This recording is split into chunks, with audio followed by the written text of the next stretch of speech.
Moscow is under attack. It may not be raining rockets or missiles, but the city is firmly on Ukraine's radar. Several drones flew into Moscow's airspace on Tuesday. All of them were shot down. One of these objects crashed into an office building. It's the same one which was struck on Sunday as well. So that's 3 days and 2 attacks. What exactly is Ukraine playing at? And how will Russia respond? Well, Ukraine's neighbors are bracing for a spillover, especially Poland and Lithuania. Both are NATO members. They're now thinking about shutting their borders with Belarus. Why Belarus? Because that's where the Wagner fighters are based. Lithuania and Belarus share a 670-kilometer long border. Poland and Belarus around 400 kilometers. Both these borders are fenced, but occasionally migrants and refugees do turn up. That's what both Poland and Lithuania are scared of, that Wagner fighters will pose as refugees to enter their countries.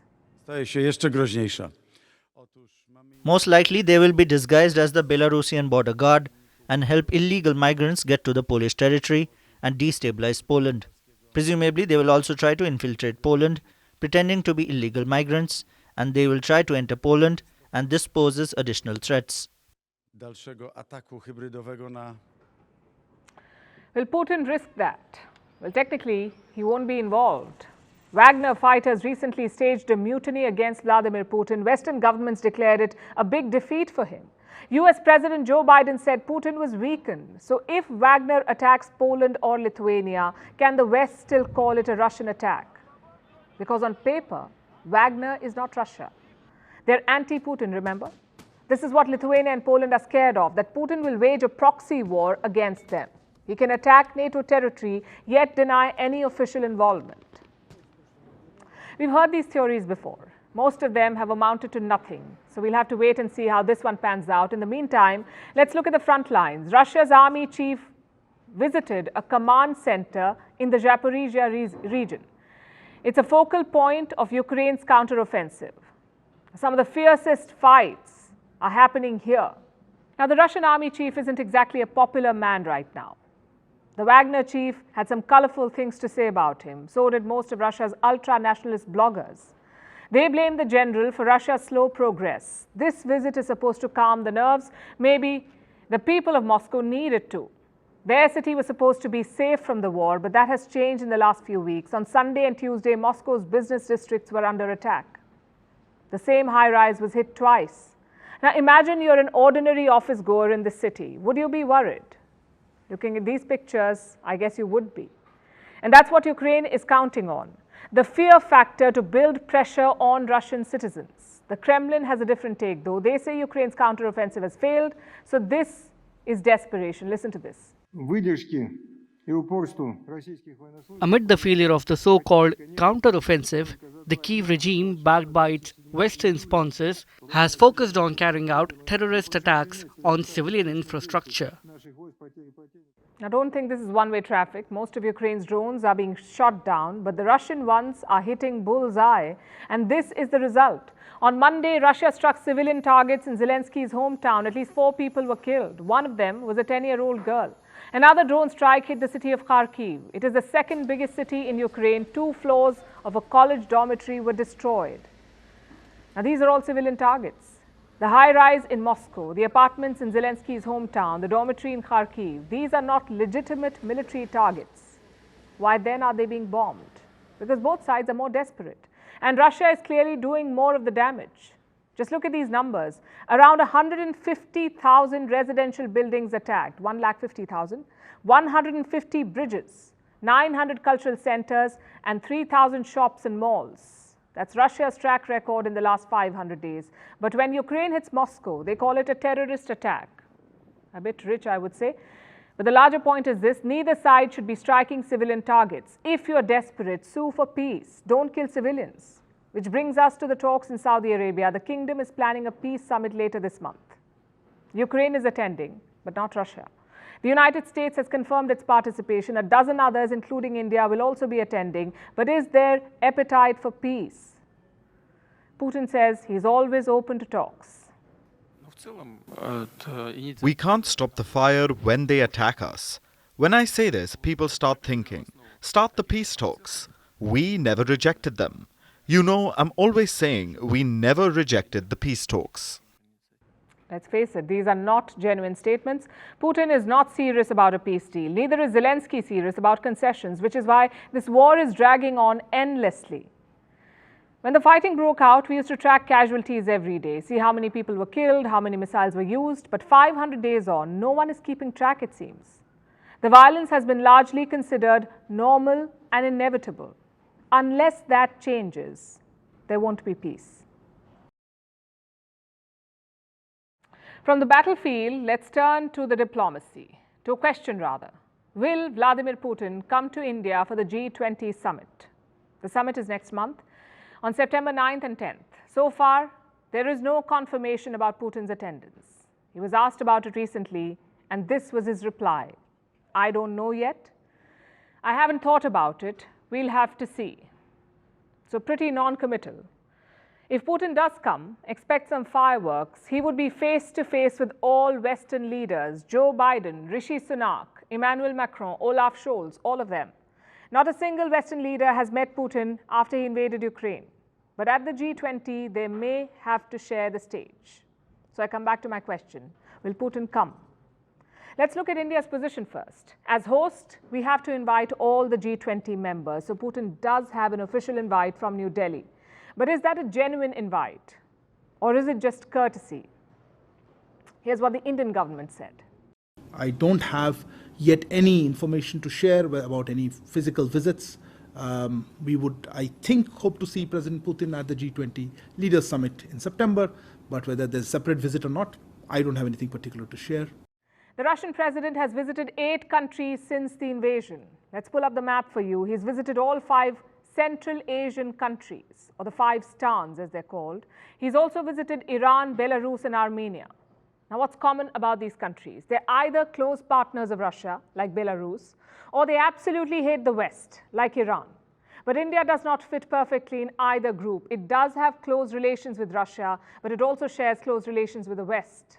So it's a tough call to make. I'm sure a lot of debate is happening behind the scenes. Let's not speculate on that. Instead, let's look at the known variables. We know 3 things for sure. Number 1, this is the second G20 summit after the war broke out. The 2022 meeting was hosted by Indonesia. Putin did not attend that summit. He skipped it. Number 2, he will also skip the BRICS summit in South Africa. Putin will attend this event virtually. There was a big controversy around whether he would be arrested. You see, the ICC has issued an arrest warrant for Vladimir Putin. This is the International Criminal Court, the ICC. South Africa has ratified the ICC charter. So technically, South Africa will have to arrest Putin if he lands on their soil. Their government, though, rejected all of this. Nonetheless, Putin chose to stay away. And finally, number 3, the arrest warrant is not a problem for India. We have not signed the ICC charter, so an arrest is not even a technical possibility. Does that mean Putin will turn up? I'm afraid it's not as simple as that. If it were, the trip would have been announced. Putin is visiting Turkey this month. That trip has already been announced by Moscow. He's also visiting China in the month of October. That too has been confirmed. It's only the New Delhi visit that is yet to be announced. What does that tell you? The issue is not scheduling or dates. The issue is political, and a lot depends on India's concerns. How will the West react if Putin turns up? Will they boycott the summit? Will they allow a joint statement? Will they even allow a civil discussion? And let's face it, a summit with Putin will be vastly different from one without him. Forget issues of the global south, forget hunger, forget climate change. Chances are just one issue will be discussed then, and that issue is Ukraine. And if that happens, India's job becomes even more difficult. Why is that? Because we are hosting the summit. It is India's job to draft a joint statement that all members will agree to. Indonesia managed to do that last year, but India has had less success. In March this year, the G20 foreign ministers met. No joint statement came out. In July, the G20 finance ministers met. Again, no joint statement. If the same happens in September, it would be a major embarrassment. India has pitched itself as a bridging power. So if India can't bridge differences, who can? I'm sure Vladimir Putin knows all of this. If he turns up in New Delhi, the summit would be about one thing, and that's Putin himself. It also makes the chances of a consensus that much harder. So the president has a big choice to make, and so does India. New Delhi had a chance to host Putin last month. The SCO summit was happening. That's the Shanghai Cooperation Organization. It was supposed to be an in-person meeting, but India said, let's do a virtual one instead. Was this done to avoid hosting Putin? Well, with the SCO, it's hard to say. You also had Pakistan Prime Minister Shehbaz Sharif and Chinese President Xi Jinping. Compared to them, I'm sure Putin was more welcome. Either way, the G20 summit promises to be a tough balancing act for New Delhi, possibly India's biggest yet. Abstaining at United Nations Security Council meetings is one thing. So is buying Russian oil or sending aid to Ukraine. But getting a consensus in New Delhi next month will be that much harder. India will need all the goodwill it has.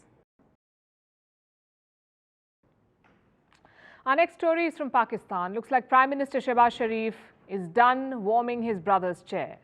Shehbaz has made a big claim now. He says if his party wins the elections, Nawaz Sharif will be Prime Minister. Some background first. Nawaz Sharif is a 3-time Prime Minister. He is presently in London. In 2017, he was disqualified from being a lawmaker. He was given a lifetime ban. The next year, in 2019, he left for London. Officially, he has health problems, but unofficially, he just doesn't like jails. Nawaz Sharif was convicted in a corruption case.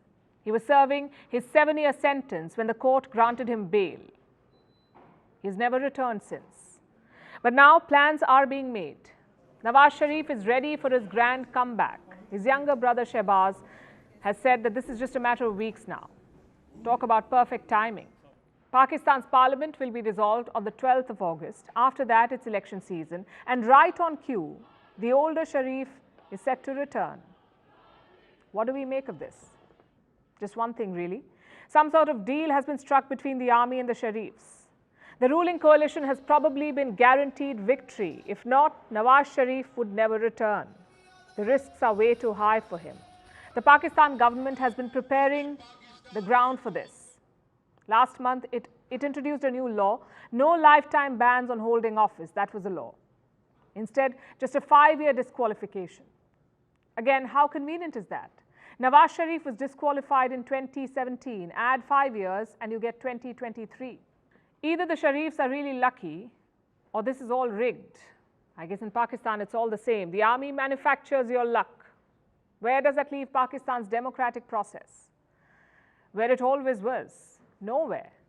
The government will officially step down on the 12th of August. The elections will take place in November. And the results, it's too easy to predict. The ruling coalition will likely return to power. The only question is who gets how many seats. Pakistan's ruling coalition has 2 big players, the PPP or the Pakistan People's Party. It is led by Bilawal Bhutto Zardari. The other one is the PMLN, the Pakistan Muslim League Nawaz. N stands for Nawaz Sharif, so it's more of a family business. In fact, both parties are. Everyone knows how this election will end. But holding it is very important for the army, and I'll tell you why. The past couple of months have been tumultuous for the country. Ex-Prime Minister Imran Khan was on a rampage. His supporters even attacked the army headquarters. So the army had 2 choices, either ban and jail Imran Khan or beat him at his own game. Looks like the army has chosen plan B. Neither Imran Khan nor his party have been banned. They're free to contest the upcoming election. And when he loses, you can guess what the army will say. We told you so. All preparations have been made for this strategy. His party has been broken up. His top leaders have abandoned him. And his supporters are facing military trials. I guess it's true what they say. Never bet against the army in Pakistan. Having said that, the Nawaz Sharif decision is a bit surprising. His relationship with the army has always been problematic. In 2020, he gave a virtual address from London. He blasted the army leadership. He accused ex-army chief Qamar Javed Bajwa of toppling his government. So what has changed now? In 2 words, Imran Khan. You see, politicians in Pakistan are like packets in which your mobile phone comes. No one wants the packet. But you can't sell without them either. In Pakistan, these packets keep changing. In 2018, the army wanted to oust the Sharifs. So they used Imran Khan to control power. Now their goal is to keep Imran Khan out. So they're using the Sharifs to control power. It's like a rigged game of Monopoly. The army always wins. the people of Pakistan always lose. Coco Chanel once famously said, "Fashion is not something that exists in dresses only. Fashion is in the sky, in the street." This quote is from 1969. 5 decades have passed since, and now fashion has made its way to medical prescriptions. To explain what I'm talking about, let's go back to the Met Gala last year. It saw a range of skinny, high-fashion celebrities like Kim Kardashian. She wore the iconic Marilyn Monroe dress and lost 7 kilos in 3 weeks to fit into this dress, which is horrifying. But for those desperate to lose weight, it screamed goals. Within a week, Google searches for Ozempic spiked to an all-time high. Of course, correlation does not equal causation. Though experts cannot help but connect the dots, Ozempic has quickly become famous as a celebrity skinny jab. It's a TikTok trend. Hashtag Ozempic has more than 160 million views on the platform. Terrifyingly, there's even an Ozempic TikTok challenge, and now the drug is flying off the racks. Ozempic is a type 2 diabetes treatment. It is prescription medication, which patients self-inject once a week. This drug was first released to public in 2018. Back then, 92% of its users were diabetic. In 2021, this share fell to 77%. Do you know why? Because now the drug is increasingly being used for another purpose, and that is weight loss. This is a famous side effect of the drug. People are aware of this. They want to lose weight, so they're injecting themselves with diabetes drugs. And pharmacies are more than happy to oblige, especially online pharmacies. They're giving Ozempic and other similar drugs off-label, meaning prescribing medicines for a different condition than their original purpose. It sounds shady, but it's completely legal and fairly common. In Ozempic's case, what is the result? Diabetic people are not getting their medicines. There is a shortage of Ozempic in the UK, for example. People living with diabetes are scrambling to get their hands on the drug. They're ringing up pharmacies, some even begging them, because many are going months without their dosage. This has serious clinical implications for diabetic patients. They need this drug, Ozempic. Meanwhile, who are getting the drug? Who are the people who are getting the drug? People who merely want it for cosmetic purposes. Sure, Ozempic and other weight loss drugs are necessary in some cases, like when weight gain and obesity poses threat to life. But that's not why these drugs are flying off the racks. People of a healthy weight are getting prescriptions for Ozempic because they want to slim down, and this is completely unacceptable. But it's not even the worst part. People are left with problematic side effects like nausea, vomiting, diarrhea, constipation, stomach paralysis, depression, even suicidal thoughts. You will find a list of all these side effects published in fine print on the drug packaging. What does Ozempic have to say about this? Its parent company, Novo Nordisk, says these side effects are all well known. They're mild to moderate in severity and last for a short duration. Now, factually, all of this is correct. But here's what experts say. One of the side effects, stomach paralysis, for instance, has no cure. The tension in the stomach may not last for long, but its complications will. It causes dehydration, malnutrition, even vomiting. And this may be a mildly severe side effect for the company, but for those with a decrease in their life quality, it neither seems mild nor short-term. In some cases, the government has stepped in. Health departments are discouraging off-label prescription of this drug. They're urging doctors to halt prescribing it to new diabetic patients. But that may not be enough. Such demands do not solve the problem. Who is regulating the drug is the question. Who is making sure that these drugs are sold under strict conditions? Where are the health checks? Who is screening for eating disorders to check validity? A lot of questions, but no answer. And in some cases, governments have approved these drugs. So they've shoved accountability on patients, then wiped their hands off the matter. Now, regulation is absent, while drug-fueled TikTok challenges are taking place. This is where we are at. Now it's time for Vantage Shots, images that tell the story. Starting with the Philippines, a bride walked down a flooded aisle. Quite literally, the trail of her white wedding gown got completely soaked in water. This is because Typhoon Doksuri has triggered floods in the Philippines. But it did not deter this couple from getting married. In the United States, an audience member splashed her drink at rapper Cardi B. But she wasn't having any of it. The rapper did not hold back and gave it back to her. And a rare white tiger cub was rescued from a private owner in the Czech Republic. It has found a new home in Germany. Finally, we're taking you back in history. On this day in 1914, Germany declared war on Russia. Germany was part of the Central Powers, while Russia was part of the Allied Powers. After the invasion of Serbia, in fact, Russia began to mobilize its army on the border of Austria and Hungary. Germany asked Russia to demobilize. When there was no response from the other end, Germany declared a full-blown war. We're leaving you with that. Thank you very much for watching. We'll see you tomorrow.